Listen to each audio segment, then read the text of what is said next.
அக்கா என்னக்கா திரும்பவும் நீ அதே நினைச்சிட்டு இருக்காத. நான் தான் உன்கிட்ட சொன்னல, உனக்கும் இதுக்கும் எந்த சம்மந்தமும் இல்லைன்னு.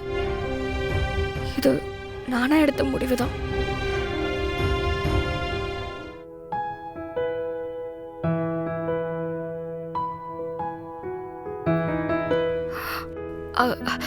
சரிக்கா, நேரமாச்சு, நான் கிளம்புறேன்.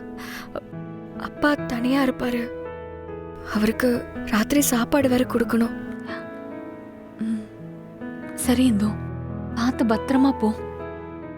வரேன்க்கா, பார்த்துக்க உடம்ப.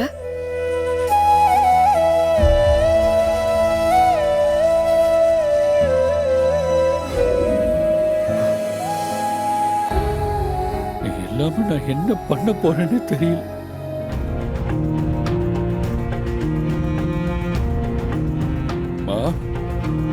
மா, ஒரு பக்கம் அண்ணங்க, இன்னொரு பக்கம் இந்து. ஏமா இவ்வளோ கஷ்டப்படுத்துறாங்க? எனக்கு ஒண்ணுமே புரியலையே.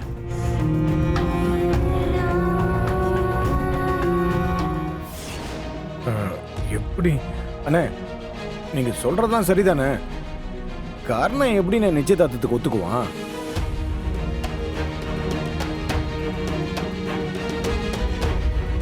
சொல்லுவான்,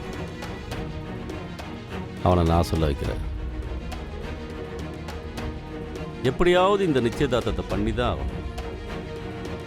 ஏன்னா அவங்க 2 பேரும் தானாக பிரியலை, நாம தான் பிரிச்சிருக்கோம். கண்டிப்பாக அவங்க 2 பேரும் ஒருத்தருக்கு ஒருத்தர் நினச்சிட்டு தான் இருப்பாங்க.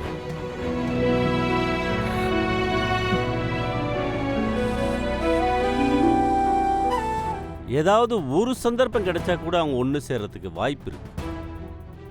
அதுக்கு நாம் இடமே கொடுக்கக்கூடாது. அதனால தான் நாளைக்கே நிச்சயதார்த்தத்தை ஏற்பாடு பண்ணியிருக்கேன். ஆமாண்ணே, நீங்க சொல்றது சரிதான். அவங்க 2 பேரும் மழையில கட்டி பிடிச்சிக்கிட்டு இருந்தாங்கல்ல, அவங்க 2 பேரும் எப்படி நெருக்கமாயிட்டாங்கன்னு நல்லாவே தெரியுது.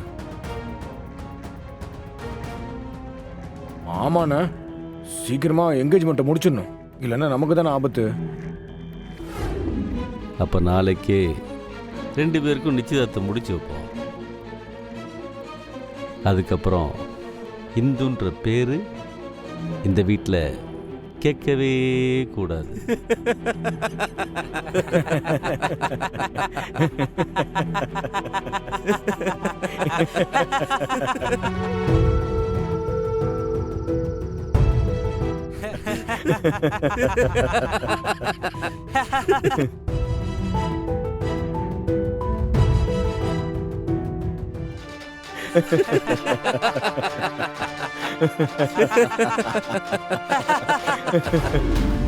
புவனா காலையிலே வந்துட்டா மாப்ள. ரூம்ல ரெடி ஆயிட்டு இருக்கா. அவ்வளோ சீக்கிரம் ரெடியாகி வர சொல்லுங்க. சரிங்க மாப்ள. ஐயா, போய் கிருபானங்கிட்ட பேசிட்டு வந்துடுறேன். வாங்கிட்டு எல்லாம்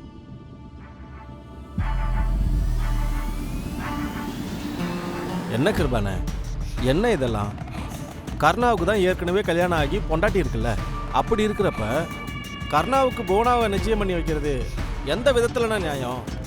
யோ, வீட்டில் விஷயம்னு சொல்லி அனுப்புனா வந்தோமா, பொண்ணு மாப்பிள்ளைய ஆசீர்வாதம் பண்ணோமா, வயிறு முட்டை தின்னுட்டு மூடிக்கிட்டு இருக்கணும். கடைசியா சொல்றேன், வாயை மூடிக்கிட்டு இருக்கிற வரைக்கும் தான் மரியாதை, இல்லைன்னா மரியாதை கட்டுறோம். அந்த மரியாதை வேணும்னா வாயை மூட்டை இருக்கணும். அக்கா சீக்கிரம் வாங்க. ஆமா, நீ தான் கரெக்டா போட்டுக்கிறேன்னு சொன்னல, அப்புறம் எதுக்கு என்ன கூப்பிடுற? அது அப்போ அதெல்லாம் எனக்கு தெரியாது, நீ வா. எனக்கு இதெல்லாம் வந்து போட்டு விடவா?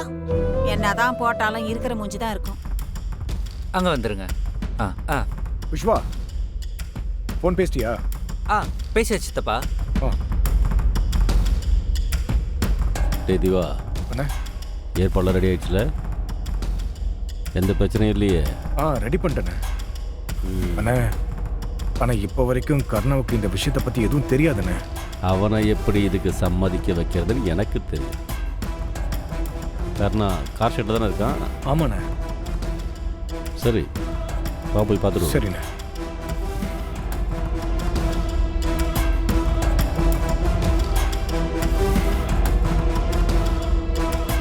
அதெல்லாம் உனக்கு தேவையா? இல்லையா அது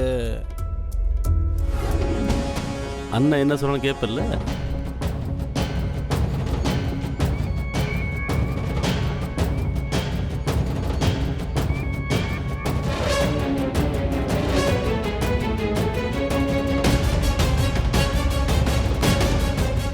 என்னடா அப்படி யோசிக்கிற?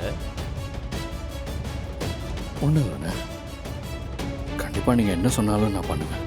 பாத்தியா, நான் சொன்னல கர்ணா நான் என்ன சொன்னாலும் பண்ணுவான்னு. ஆ? ஆ. ஆ.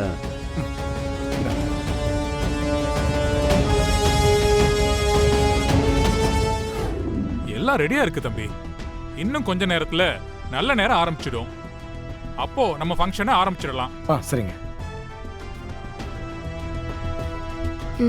ஆமாடி. சித்ரா, சித்தப்பா ஹாய். நீ போனா ரெடியானு பார்த்துட்டு சீக்கிரம் வர சொல்லு.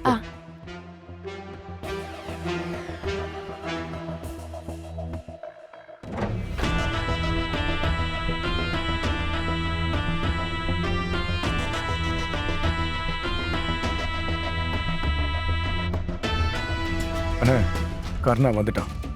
இந்த ட்ரெஸ்ல பார்க்கும்போது அப்படியே மாப்பிள்ளை மாதிரியே இருக்கானே.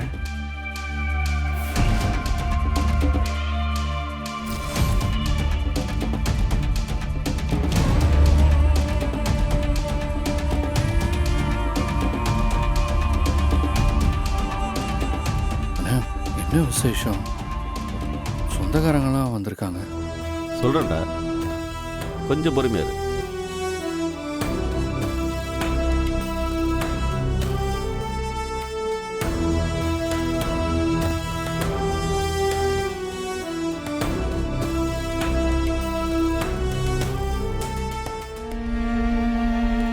இந்த சாரியில பார்க்கிறதுக்கு செமையா இருக்குடி. நல்லா இருக்குல்ல?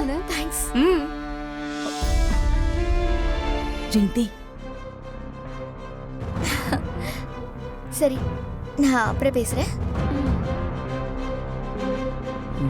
எப்போ ஊர்ல இருந்து வந்தா?